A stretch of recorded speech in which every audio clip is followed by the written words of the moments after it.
Hello everyone जय Jagannath welcome to my channel.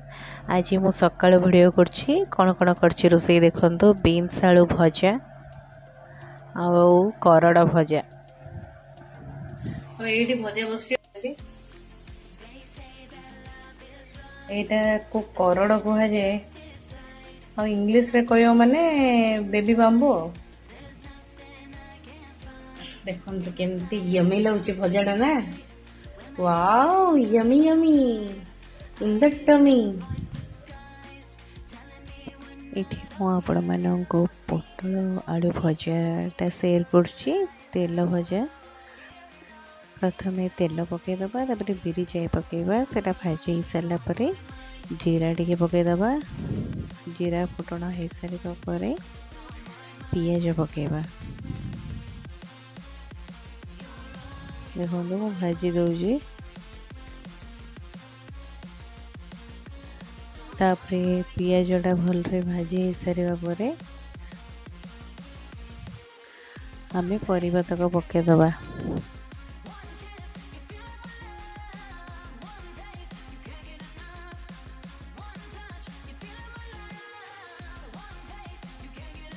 देखो पियाजटा भाजी हो सारे।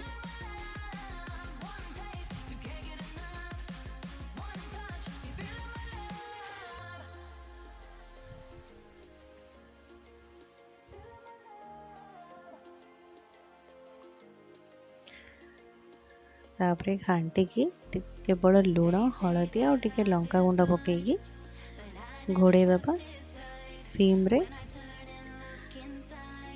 तापरे मझी मझी घोड़णी काढ़ी घाटू थिबा।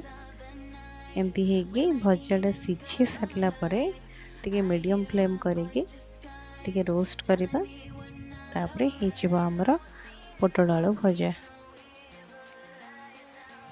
बहुत ही सिंपल आउ इजी वे रे मु करूची एमती भजा। ए रेसिपीटी मोर केमती लागिला मते कमेंट रे जणेबे।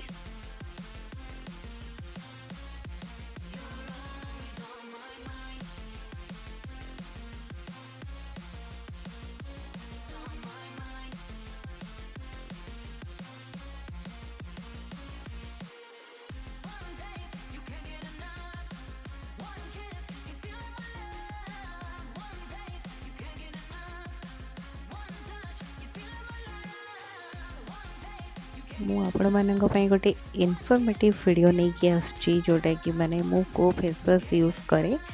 मुझे Mamaearth charcoal face wash share करछि आपण मानंको। बहुत ही बढ़िया फेस वाश एटा बेसिकली ऑयली स्किन मानक पई। और मामाअर्थ रा तो सब प्रोडक्ट पैराबेन फ्री जानी थे जो माने यूज करथिबे। गोटे 100 ml रो आउ आपण माने देखि पड़थबे इंग्रेडिएंट्स कौन कौन अच्छी।